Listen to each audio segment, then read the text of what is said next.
যে সময়ে সারা বিশ্ব, বাংলাদেশ সহ সারা বিশ্ব করোনা নামক একটি সংক্রামক ব্যাধিতে আমরা আক্রান্ত। প্রতিদিন বিপুল সংখ্যক মানুষ আক্রান্ত হচ্ছে, অনেক মানুষ মারা যাচ্ছে। যারা মারা গেছে তাদের জন্য আমরা দোয়া করি, আর মহান আল্লাহ তাআলার কাছে আমরা একটি সুস্থ সুন্দর পৃথিবীর প্রত্যাশা নিয়ে আজকের আলোচনা শুরু করছি। তো আলোচনার শুরুতেই তোমাদেরকে একটু ফরমালি আমি স্বাগত জানাতে চাই। বিশেষ করে সারা বাংলাদেশে এই পর্যায়ে যারা 2020 সালে মাধ্যমিক পরীক্ষা পাশ করে বিভিন্ন কলেজে ভর্তি হয়েছে, আমি সবার প্রতি অভিনন্দন এবং শুভেচ্ছা জানিয়ে আমাদের পরিচয় দিয়ে নেওয়াটা ভালো। আমার নাম প্রথমে বলেছি, হোসেন মোহাম্মদ ফজলে রাব্বি, লেকচারার কেমিস্ট্রি হিসেবে কর্মরত আছি। আমি সরকারি কলেজে যোগদান করেছি 32তম BCS এর মাধ্যমে। নিজের লেখাপড়া শেষ করেছি ঢাকা বিশ্ববিদ্যালয় ডিপার্টমেন্ট অফ কেমিস্ট্রি থেকে। পার্সোনাল যোগাযোগের জন্য এখানে যোগাযোগ ব্যবস্থাটা জাস্ট দেওয়া হলো, একান্তই যদি খুব বেশি কোনো প্রয়োজন হয় লেখাপড়া সংক্রান্ত, আদারওয়াইজ অন্য কোনো কাজের জন্য নয়।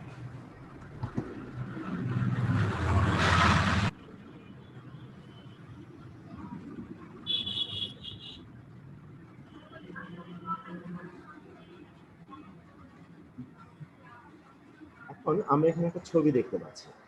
এই যে ছবিটা আমরা দেখতে পাচ্ছি, আসলে ছবিটা দেখে আমাদের কিসের কথা মনে হচ্ছে? কিছু রাসায়নিক পদার্থ, কেমিস্ট্রির কিছু বিষয়, যা হয়তো আমরা স্কুলের ল্যাবরেটরিতে অনেক সময় অনেক কিছু দেখেছি। তো সেই ল্যাবরেটরিগুলো, কেমিস্ট্রি ল্যাবরেটরি যেমন দারুণ মজার, অনেক কিছু শেখার আছে, আবার সেখানে আসলে মজা করে কিছু শেখার ব্যাপার আছে। আর এই মজা করতে যে যদি আমরা একটু ভুল করে ফেলি তাহলে কিন্তু যথেষ্ট বিপদ ঘটারও সম্ভাবনা আছে। তো এরপর এই অবস্থায় এখন আমরা কি ভাবছি? আসলে আমরা ভাবছি সম্ভবত এটাই যে রসায়ন সম্পর্কে আমাদের ভালো একটা জ্ঞান থাকা খুবই দরকার। যদি না থাকে তাহলে আসলে বিপদ। এখন আমাদের কেমিস্ট্রি জ্ঞানটা কি শুধু ল্যাবরেটরিতে সীমাবদ্ধ? কখনোই না। আমাদের উন্নত জীবনের অস্তিত্ব শুরু যেখানে, সেখান থেকে পুরো জীবন ব্যাপী আসলে কেমিস্ট্রি জ্ঞান। এখানে একটা ছবি দেখতে পাচ্ছ, ছবিটা কিসের হতে পারে? কিসের ছবি বলে মনে হচ্ছে? সূর্য। সূর্য, গুড। সূর্য আমাদের জীবনের শক্তির উৎস হিসেবে আমরা বিবেচনা করে থাকি। পৃথিবীতে যত শক্তি আসছে সেই শক্তিটা আসছে সূর্য থেকে।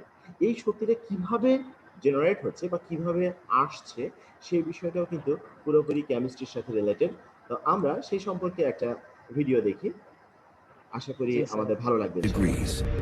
Its surface rages with violent explosions as it spews out storms of deadly radiation millions of miles into space. Our sun is a type of star known as a yellow dwarf.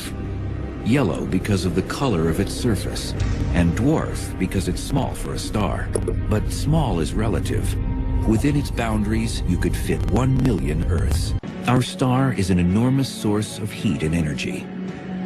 It has a surface temperature of 10,000 degrees Fahrenheit and generates 380 billion megawatts of power. This dwarfs anything on the human scale. Hoover Dam in Nevada only generates 2,080 megawatts. In 1 second, the sun churns out more energy than has been used in all of human civilization. All that power in the blink of an eye. Incredibly, it's been burning this way for billions of years. Scientists assumed that the sun worked just like any fire on Earth, that there was a source of fuel, perhaps coal, that was slowly burning away. But there was a serious problem with this theory. Clearly, there had to be some other process unknown on Earth that was powering the sun. In the 1920s, scientists found the answer to the puzzle in a process that would later be harnessed to fuel the hydrogen bomb: nuclear fusion. Fusion occurs when atoms are smashed together at a high rate of speed and literally fused. To get this to happen, conditions have to be just right. The core of the sun is the perfect cauldron for nuclear fusion. It's the hottest place in the solar system at a sweltering 27 million degrees Fahrenheit, and it's also incredibly dense. In the sun, these objects are hydrogen atoms flung together by immense pressure to form helium atoms. In this fusion process, the resulting atom is slightly less massive than the ones that created it. The missing mass is given off as energy. Each second inside the sun, 600 million tons of hydrogen are fused into 595 million tons of helium. That 5 million tons of mass lost in the process is converted into energy equal to 1 billion 1 megaton hydrogen bombs. That's every second.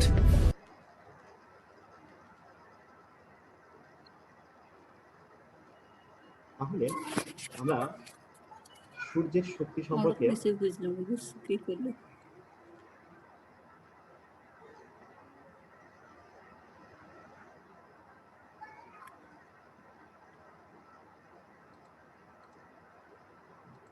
সূর্যের শক্তি সম্পর্কে আমরা একটা ধারণা পেলাম। আসলে এটা কত enormous একটা বিষয়, এটা হিউজ এনার্জি সোর্স কিভাবে তৈরি হচ্ছে, এই পুরোটা আসলে কেমিস্ট্রির একটা আলোচনার বিষয়। আসলে কেমিস্ট্রি যে বিউটিটা, কেমিস্ট্রির যে সৌন্দর্যটা, এইটা যদি আমরা এনজয় করতে পারি তাহলেই মূলত কেমিস্ট্রি পার্ট আমাদের কাছে মজাদার হবে। আদারওয়াইজ কেমিস্ট্রিটা আমাদের কাছে সবসময় বোরিং বা কঠিন একটা বিষয় মনে হতে পারে। তো সেই বোরনেসটাকে যাতে আমরা কাটিয়ে আমরা মজা নিয়ে কেমিস্ট্রি শিখতে পারি, সেই জন্য কেমিস্ট্রির মূল সৌন্দর্যটা আমরা খুঁজে বের করতে চেষ্টা করব।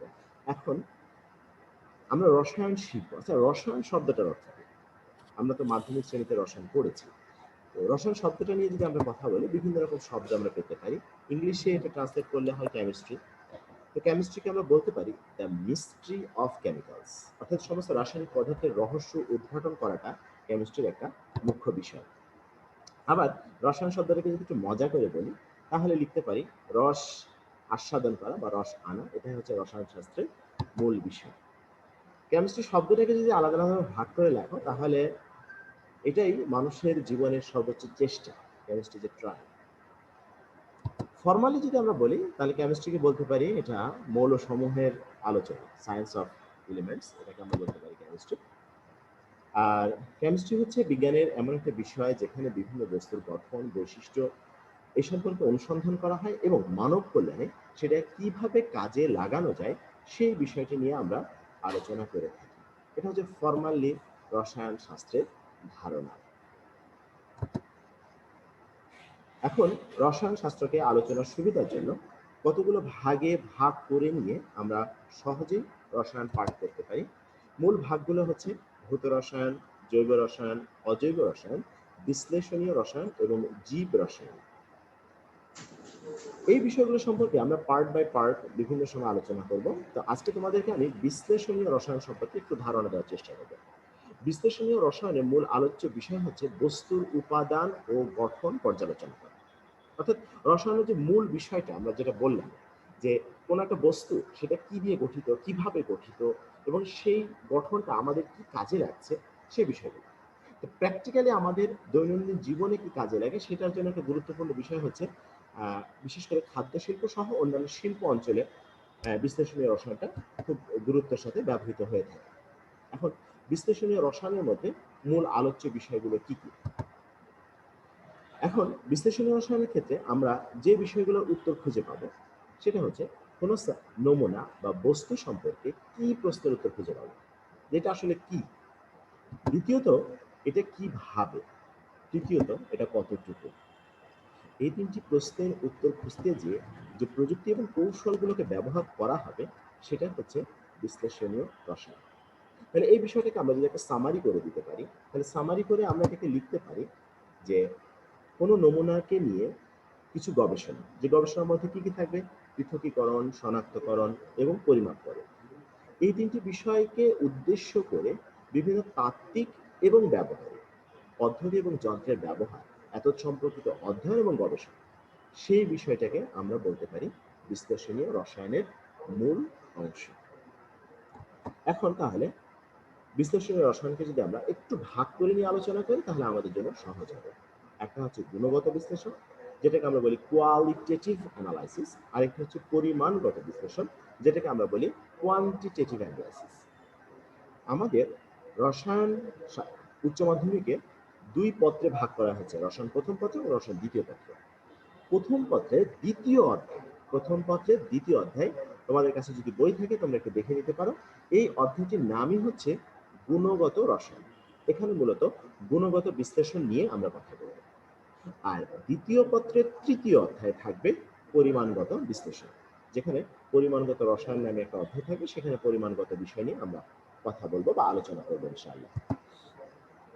এখন গুণগত রসায়ন বা গুণগত বিশ্লেষণ জিনিসটা কি, কেমন, এটা যদি আমরা একটু জানতে চাই, তাহলে এখানে দুটো বিষয় থাকবে, শনাক্তকরণ এবং পৃথকীকরণ।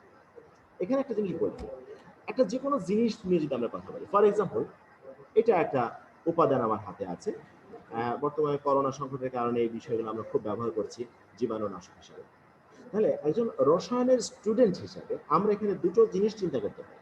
এক হলো যেখানে কি কি উপাদান আছে, দেখবা যে প্রত্যেকটা এই ধরনের রাসায়নিক পদার্থগুলো দ্বারা তৈরি যারা, তাদের বোতলের গায়ে ইনগ্রেডিয়েন্ট বলে কি কি উপাদান দিয়ে এটা তৈরি করা হয়েছে লেখা থাকে। এই যে কি, এই কি প্রশ্নের উত্তরটা খুঁজে বের করার জন্য যা কিছু, সেটাই হচ্ছে গুণগত রসায়ন বা গুণগত বিশ্লেষণ।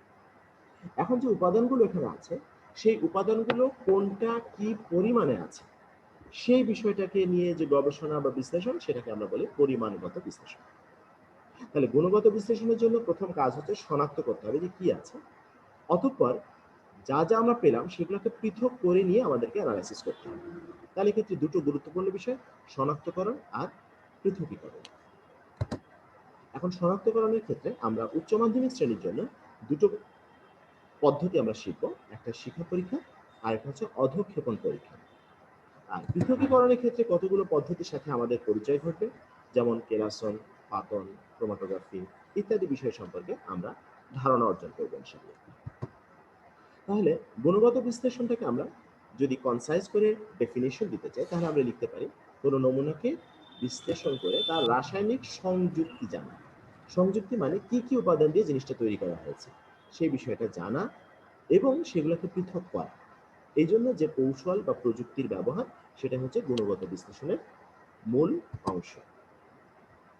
এখন যেহেতু আমরা পদার্থ নিয়ে গবেষণা করব, অর্থাৎ পদার্থের গঠন, পদার্থের বৈশিষ্ট্য নিয়ে কথা বলবো, সুতরাং পদার্থ সম্পর্কে আমাদের কিছু পূর্ব ধারণা থাকা প্রয়োজন। আল্লাহ তাআলা পৃথিবীতে যা কিছু সৃষ্টি করেছেন, এই সব কিছুকে একত্রিত করে নিয়ে যদি আমরা দুটো ভাগে ভাগ করি, তাহলে আমরা দুটো অংশ পাই, একটি হচ্ছে পদার্থ আর একটি হচ্ছে শক্তি।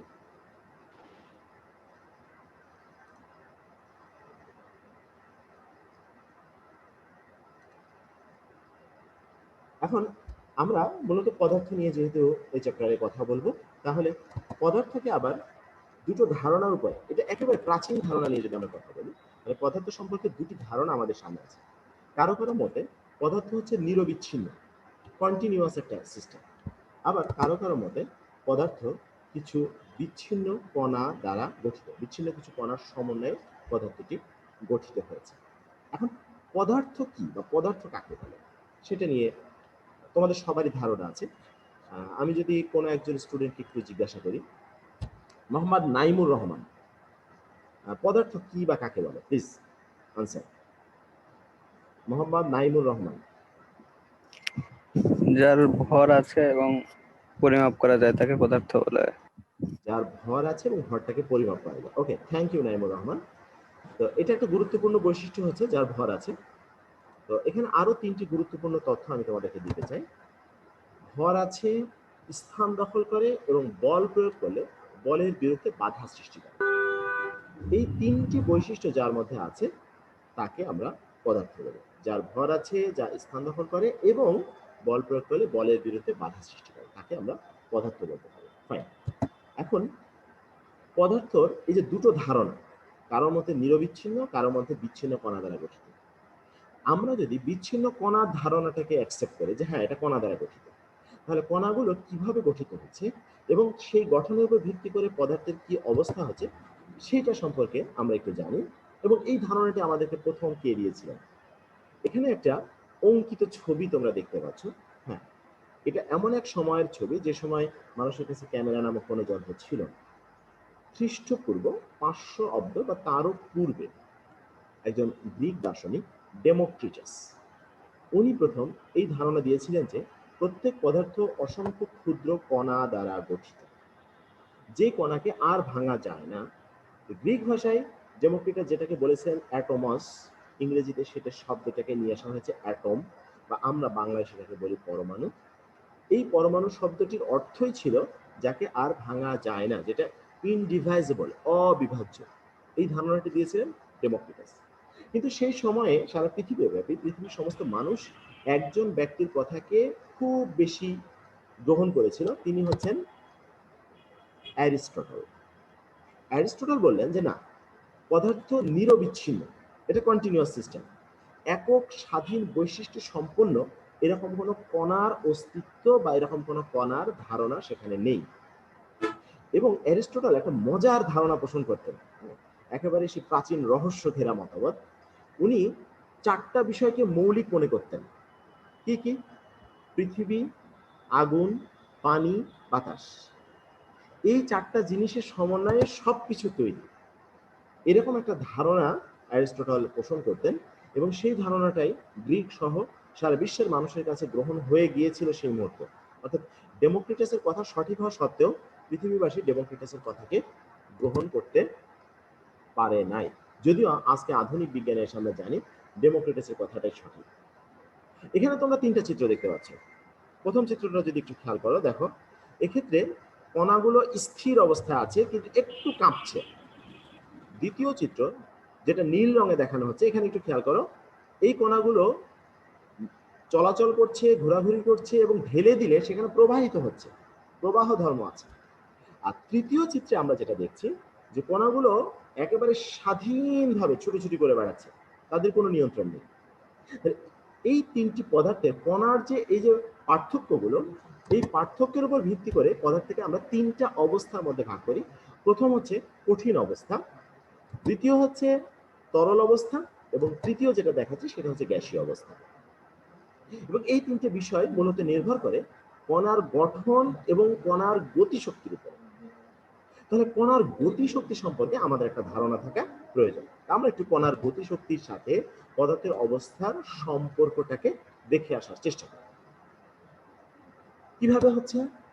তো কণাগুলোকে আমরা আণবিক গতির সাপেক্ষে যদি বিবেচনা করি, তাহলে প্রত্যেক পদার্থ যে অবস্থায় থাকে না কেন, সেই পদার্থের কণার মধ্যে অবশ্যই কিছু গতিশক্তি বিদ্যমান।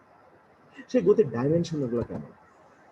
প্রথমত কম্পন গতি, ঘূর্ণন গতি এবং স্থানান্তর গতি। প্রত্যেক পদার্থের কণার মধ্যে যে গতি আছে সেই গতিটিকে আমরা তিনটা কনসেপ্টের মধ্যে ব্যাখ্যা করতে পারি: কম্পন গতি, ঘূর্ণন গতি, স্থানান্তর গতি। একটু আগের চিত্রে তোমরা যেটা দেখেছো, সেখানে কঠিন পদার্থের মধ্যে কেবল কম্পন গতি বিদ্যমান, সেখানে কোনো ঘূর্ণন গতি বা স্থানান্তর গতি নেই। কিন্তু তরল এবং গ্যাসীয় দশার মধ্যে ঘূর্ণন গতি এবং স্থানান্তর গতি দুটোই বিদ্যমান, সাথে কম্পন গতিটা অবশ্যই আছে।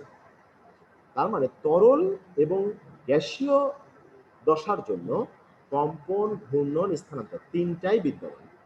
কিন্তু কঠিন পদার্থের মধ্যে কেবল কম্পন গতি বিদ্যমান, সেখানে কোনো ঘূর্ণন বা স্থানান্তর গতি কার্যকর থাকে না। এখন কম্পন গতি আবার কতগুলো মোড আছে, কতগুলো স্টাইল আছে। সেই স্টাইলগুলো কি কি? সংকোচন, প্রসার, যেটাকে আমরা বলি স্ট্রেচিং। আমরা যদি একটা রাবার নিয়ে চিন্তা করি, তাহলে এটাকে টান দিলে প্রসারিত হচ্ছে, ছেড়ে দিলে সংকুচিত হচ্ছে।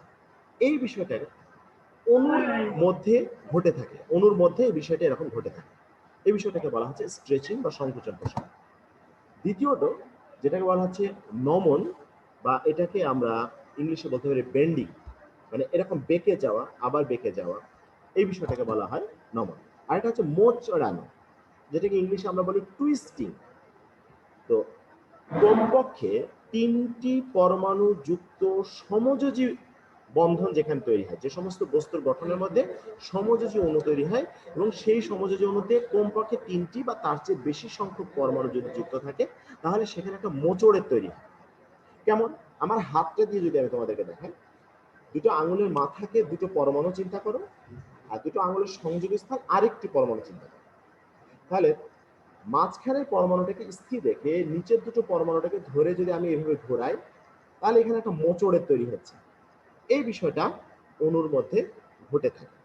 এই বিষয়গুলো সম্পর্কে ভবিষ্যতে আরো জ্ঞান অর্জন করব আমরা ইনশাল্লাহ। এখন আমরা একটু দেখি যে তাহলে কণার ধারণাটা সঠিক বলে আমরা বিবেচনা করলাম যে হ্যাঁ কণা আছে, সেই কণাগুলোকে ডেমোক্রিটাসের ভাষায়, যেটাকে উনি নাম দিয়েছিলেন অ্যাটোমস, যেটা ইংরেজি ভাষায় এসে হলো অ্যাটম, বাংলায় আমরা বলছি পরমাণু।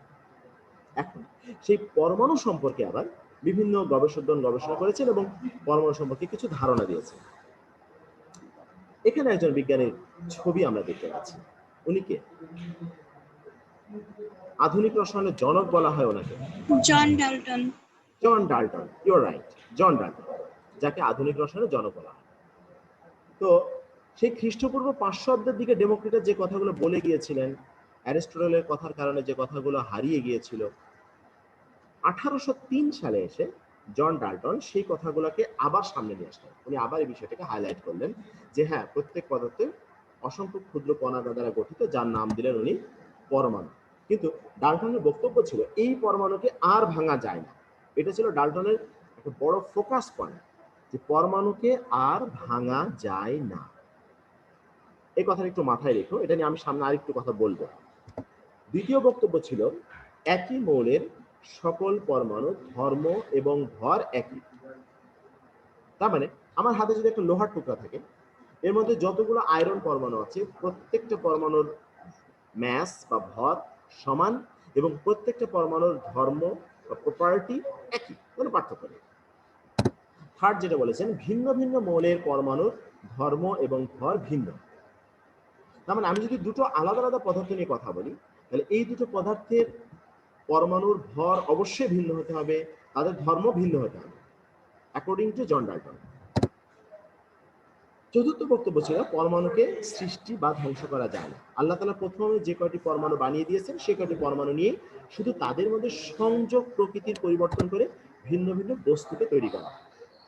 অর্থাৎ পরমাণু একে অপরের সাথে ভিন্ন মাত্রায়, ভিন্ন সংখ্যায়, ভিন্নভাবে যুক্ত হয়ে রাসায়নিক পরিবর্তন ঘটায় এবং ভিন্ন ভিন্ন বস্তু তৈরি করে।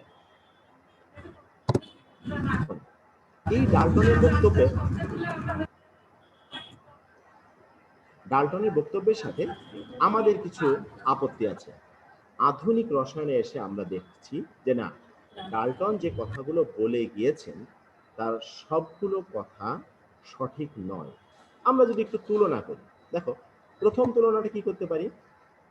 ডাল্টন সবকিছুকে পরমাণু বললেন, বর্তমান আধুনিক রসায়নে এসে আমরা অণু এবং পরমাণু, অ্যাটম এবং মলিকুল, দুটো ভিন্ন ধারণা আমরা রাখি।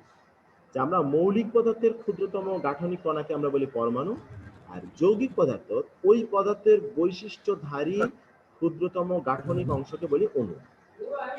যেটা ডাল্টন মৌলিক পরমাণু আর যৌগিক পরমাণু, পরমাণু শব্দ দ্বারাই বলেছিলেন, উনি কোন অণুর ধারণা দেননি। আমরা বর্তমান সময়ে অণুর ধারণাটা রাখি। সুতরাং এখানে একটা পার্থক্য আছে। দ্বিতীয়ত হচ্ছে ডাল্টন বললেন একই মৌলের সকল পরমাণুর ধর্ম এবং ভর একই। আইসোটোপ আবিষ্কার করার পরে আমরা জানি,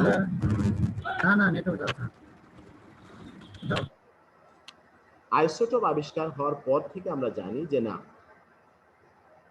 একই মৌলের ভিন্ন ভিন্ন ভর সম্পন্ন পরমাণুর অস্তিত্ব আছে। সুতরাং ডাল্টনের এই কথাটাও পুরোপুরি সঠিক নয়। তৃতীয়ত ডাল্টন বললেন ভিন্ন ভিন্ন মৌলের প্রতিটি পরমাণুর ভর ভিন্ন। আইসোবার আবিষ্কার হওয়ার পরে আমরা জানলাম যে না, একই ভর সম্পন্ন ভিন্ন ভিন্ন মৌলের পরমাণু আছে। সুতরাং ডাল্টনের এই তথ্যটিও ভুল হলো। আবার ডাল্টন বললেন কোনো পরমাণুকে নতুন করে তৈরি করা যায় না। বর্তমানে নিউক্লিয়ার বিক্রিয়ার সাহায্যে আমরা দেখতে পাচ্ছি নিউক্লিয়ার চুল্লিতে খুব সহজেই একটা মৌলের পরমাণুকে ব্যবহার করে আরেকটা ভিন্ন পরমাণু বা ভিন্ন মৌল বানানো হচ্ছে। এবং পৃথিবীতে 118টি আবিষ্কৃত মৌলের মধ্যে অনেকগুলো মৌল আছে যেগুলো প্রকৃতিতে এখন পর্যন্ত কোথাও খুঁজে পাওয়া যায়নি, যেগুলো নিউক্লিয়ার বিক্রিয়ার মাধ্যমে তৈরি করা হয়েছে কৃত্রিমভাবে।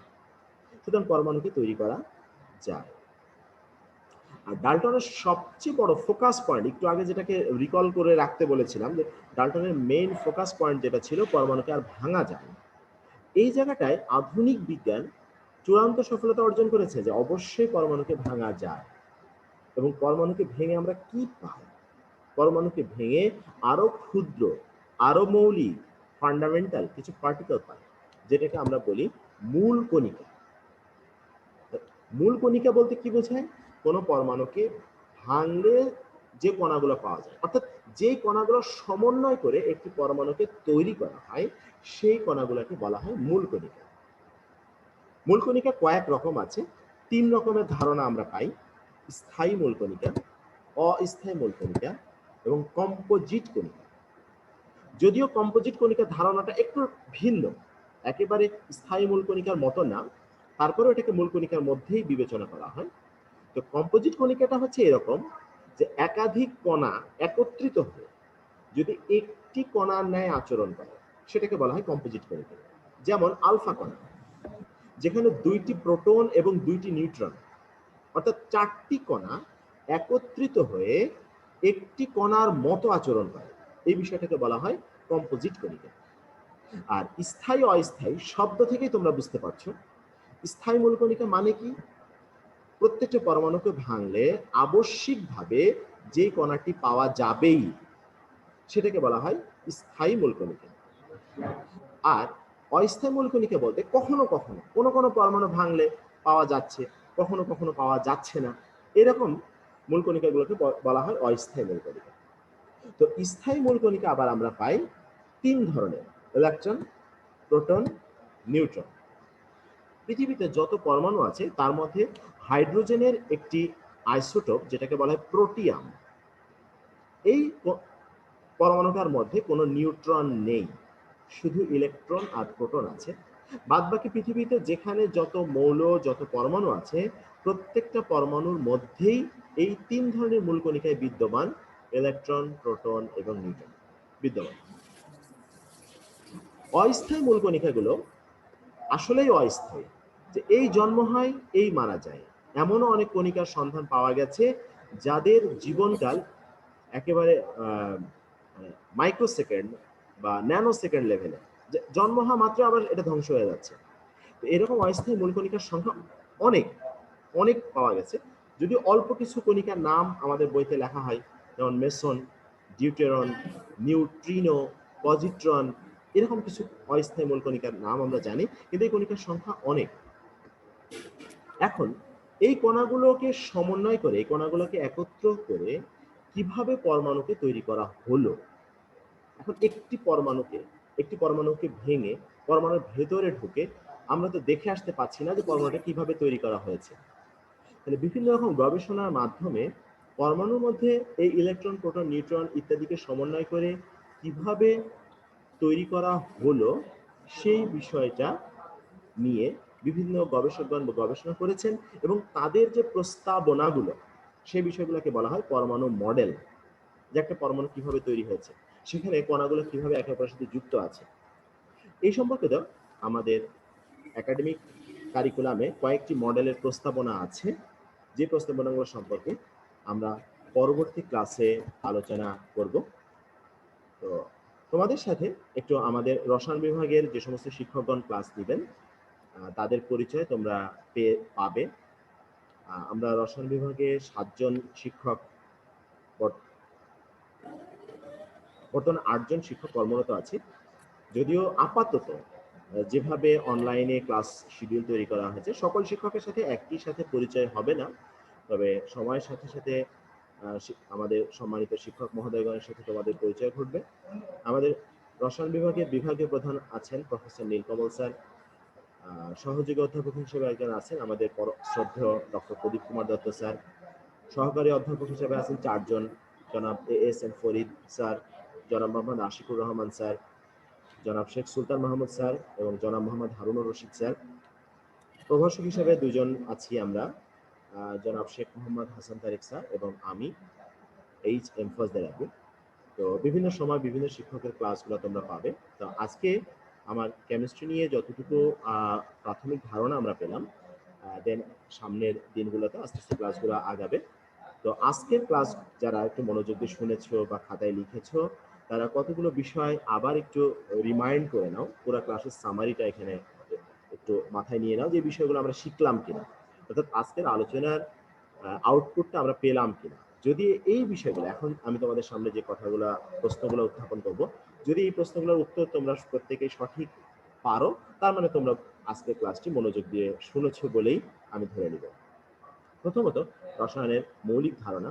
দ্বিতীয়ত বিশ্লেষণীয় রসায়ন সম্পর্কে ধারণা, তৃতীয়ত পদার্থের গঠন সম্পর্কে মৌলিক ধারণা বা প্রাথমিক ধারণা, এবং চতুর্থত পরমাণু এর অস্তিত্ব সম্পর্কে, পরমাণু সম্পর্কে প্রাথমিক যে ধারণা, অর্থাৎ ডাল্টনের পরমাণুবাদ বা অ্যাটমিক থিওরি অফ ডাল্টন। এই 4টে বিষয় আজকে আমাদের আলোচ্য বিষয় ছিল। এই বিষয়গুলো নিয়ে আমরা কথা বলেছি। তো তোমরা ধৈর্য সহকারে, মনোযোগ সহকারে, হাজারো প্রতিকূলতার মাঝে আমার সাথে এতক্ষণ কথাগুলো মনোযোগ দিয়ে শুনেছো, শেখার চেষ্টা করেছো। এই জন্য সকলকে আন্তরিক ধন্যবাদ জানাচ্ছি।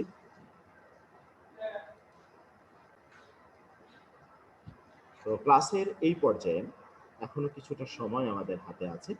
তো তোমরা কেউ যদি কোনো কিছু প্রশ্ন করতে চাও তাহলে প্রশ্ন, না সবাই একবারে মাইক্রোফোন আনমিউট করলে কথা বলা যাবে না। আর তোমরা তোমাদের হ্যান্ড রেইজ করতে পারো, অর্থাৎ সফটওয়্যারের মাধ্যমে এখানে হ্যান্ড রেইজ করতে পারো, বা এখানে মেসেজ অপশন আছে, চ্যাট অপশন আছে, সেখানে কথা বলতে পারো। তো দু একজনের কথা একটু নিই। আচ্ছা, এখানে একটা আইডি দেখা যাচ্ছে, ইসরাফিল আলম। ইসরাফিল আলম,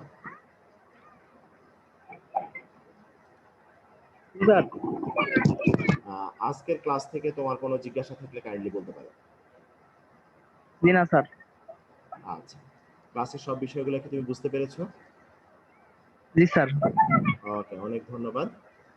আচ্ছা, এখানে একটা আইডি হাত উঠেছে, নববী রহমান। হ্যাঁ, নববী রহমান, বলো। জি স্যার। স্যার, আমার প্রশ্ন হচ্ছে বিশ্লেষণীয় রসায়নটা কি?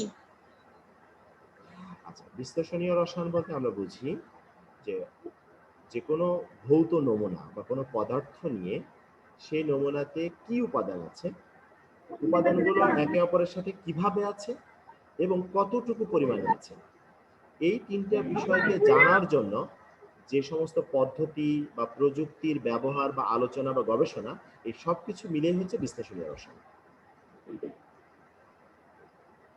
বুঝতে পেরেছো? জি স্যার। আচ্ছা, আর কোনো প্রশ্ন?